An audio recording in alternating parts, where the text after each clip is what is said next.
Bismillahirrahmanirrahim. Assalamualaikum warahmatullahi wabarakatuh.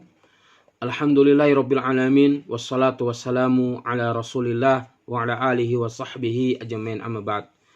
Taib anak-anakku, santri-santriku yang Allah Ta'ala cintai, yang Ustaz cintai karena Allah Subhanahu wa Ta'ala. Kita lanjutkan kembali pembahasan pelajaran kita, pelajaran akidah, pelajaran tauhid dengan menggunakan kitab matan Al-Usul Ats-Tsalatsah yang ditulis oleh Syekh Muhammad bin Abdul Wahhab rahimahullah ta'ala.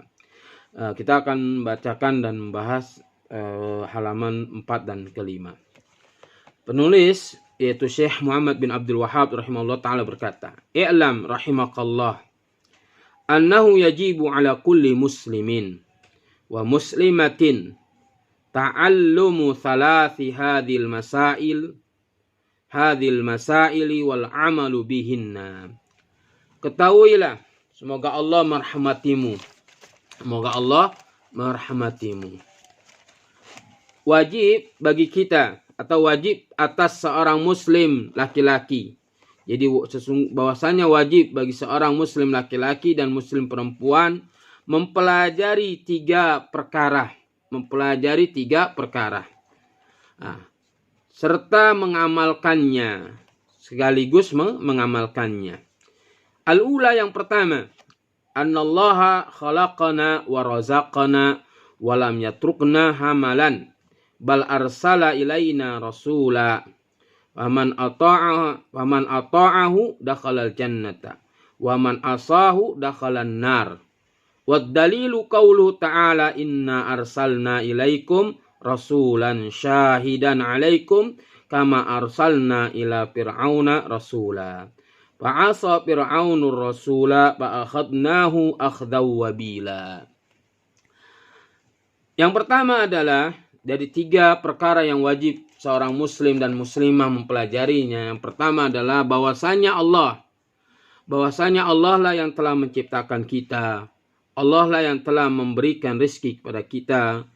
Dan Allah Subhanahu wa Ta'ala tidak meninggalkan kita dalam keadaan terlantar. Artinya tidak membiarkan kita begitu saja, membiarkan kita dalam keadaan terlantar. Akan tetapi Allah Subhanahu wa Ta'ala mengutus kepada kita seorang rasul.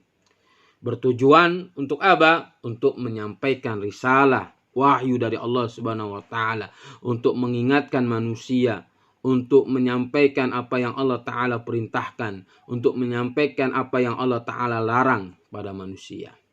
Nah, ini tugas seorang rasul. Jadi Allah Ta'ala tidak membiarkan kita di dunia itu begitu saja, dalam keadaan terlantar. Akan tetapi Allah Ta'ala mengutus seorang rasul untuk membimbing kita ke jalan yang benar.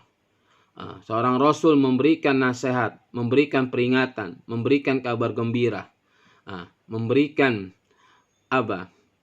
ajaran-ajaran wahyu yang diwahyukan kepada Allah, yang diwahyukan oleh Allah kepadanya. Inilah tugas seorang rasul. Faman ata'ahu dakhalal jannah, barang siapa yang mentaati rasul itu, maka dia masuk dalam surga. Jadi kalau mentaati rasul itu sama seperti mentaati Allah Subhanahu wa Ta'ala. Mendurhakai rasul sama seperti mendurhakai Allah Subhanahu wa Ta'ala. Wa man asahu dakhalan nar, barang siapa memaksiati rasul, mendurhakai rasul, maka dia akan masuk dalam neraka. Dalilnya adalah Allah Ta'ala berfirman dalam surat Muzammil ayat 15-16. Allah Ta'ala mengatakan dalam surat Muzammil, inna arsalna ilaikum rasulan syahidan alaikum kama arsalna ila fir'auna rasula. Sesungguhnya kami telah mengutus kepada kalian seorang rasul sebagai saksi atas kalian, sebagaimana kami juga telah mengutus seorang rasul kepada Fir'aun. Lalu Fir'aun itu mendurhakai rasul, lalu kami akan siksa, atau kami siksa Fir'aun itu dengan siksaan yang berat. Kemudian as-saniyatu, yang kedua, anallaha la yarda an yushraka ma'ahu ahadun fi ibadatihi, la malakun muqarrabun wala nabiyyun mursalun. Wad dalilu qaulu ta'ala wa annal masajida lillahi fala tad'u ma'allahi ahada.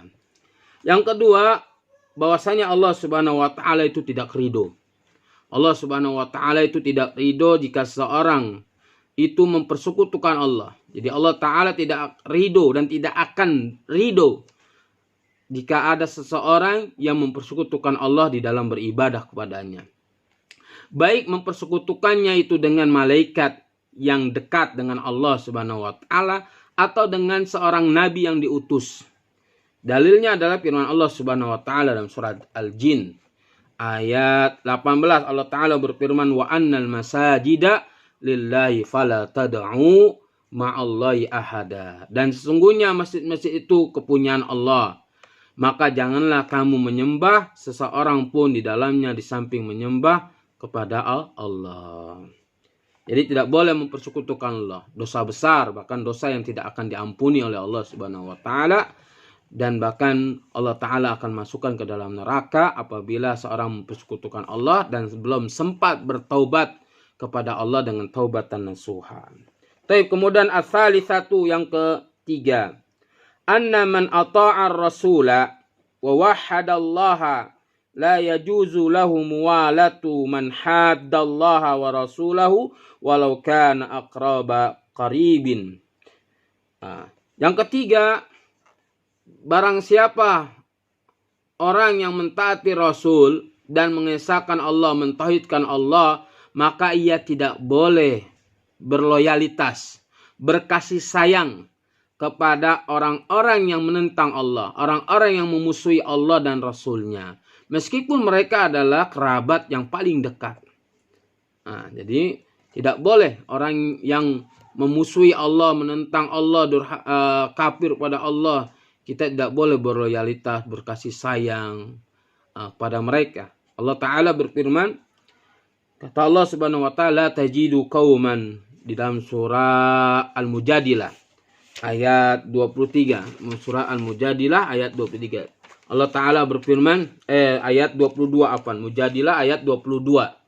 Allah Ta'ala berfirman, la tajidu qauman yu'minuna billahi wal yaumil akhir yuwaduna man haddallaha wa rasulahu walau kanu aba'ahum au abna'ahum au ikhwanahum au ashiratahum ulaika kataba fi qulubihimul imana wa ayyadahum bi ruhim min wa yudkhiluhum jannatin tajri min tahtihal anharu khalidina fiha radhiyallahu anhum wa radu an ulaika hizbullah ala inna hizballahi humul muflihun.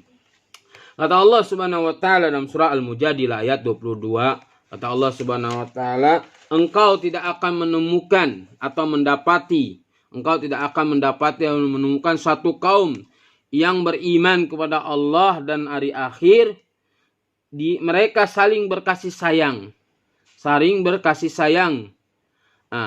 dengan orang-orang yang memusuhi atau menentang Allah dan Rasulnya. Orang-orang yang menentang Allah dan Rasulnya. Meskipun mereka itu adalah bapak-bapak mereka, anak-anak mereka, atau saudara-saudara mereka, atau keluarga mereka. Mereka itulah orang-orang yang Allah telah menanamkan keimanan. Jadi orang-orang yang beriman kepada Allah Subhanahu wa taala tidak boleh berloyalitas, berkasih sayang. Ulaika, kata Allah, ulaika kataba fi qulubihimul imana wa ayyadahum bi ruhim. Mereka itulah orang-orang yang Allah telah menanamkan keimanan dalam hati mereka dan menguatkan mereka dengan pertolongan yang datang dari Allah Subhanahu wa taala. Dan mereka dimasukkan ke dalam surga, dan dimasukkannya mereka ke dalam surga yang mengalir di bawahnya sungai-sungai. Mereka kekal di dalamnya. Allah ridho terhadap mereka dan mereka pun merasa ridho terhadap Allah Subhanahu wa taala, terhadap limpahan rahmat Allah Subhanahu wa taala. Mereka itulah golongan Allah. Ketahuilah bahwa sesungguhnya golongan Allah itulah golongan yang beruntung. Taib, itu halaman keempat dan kelima dari pembahasan materi akidah atau tauhid. Untuk hari ini insyaallah kita akan lanjutkan pada pertemuan yang akan datang, yaitu halaman berikutnya. Wassallallahu ala nabiyina Muhammadin wa akhiru da'wani alhamdulillahi rabbil alamin. Assalamualaikum warahmatullahi wabarakatuh.